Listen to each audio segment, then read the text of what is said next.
Ito yung drill bit na pwede sa kahoy, bakal at saka sa semento. Ito kasi yung nauuso ngayon na drill bit eh. Laging lumalabas sa FYP ko, tapos pag nagsa-search ka sa shop, ito yung laging lumalabas. Kaya naka-order na rin ako. Bali, pag nag-order ka pala nito, apat na yung dadating, iba-ibang sukat, iba-ibang size.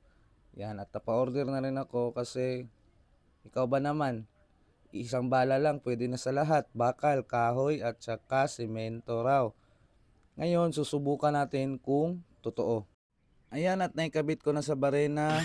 Ayan, susubukan na natin. Ito, sa kahoy muna natin susubukan.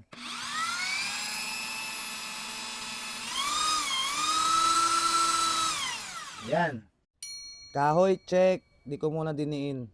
Siyempre, kahoy, kayang-kaya niya yan. Next, semento. Ayan, nasa semento naman natin susubukan.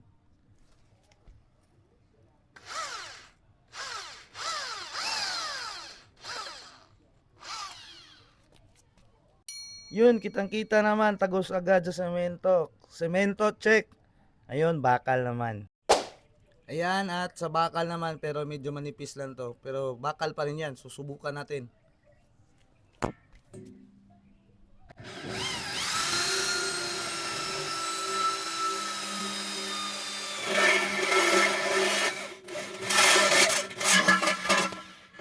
At ayan, sa bakal, check pa rin. Totoo nga, pwede siya sa lahat.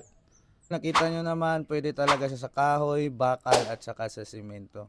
Di mo na kailangan bumili ng iba-ibang drill bit. Ito all-in-one na pala to, totoo nga.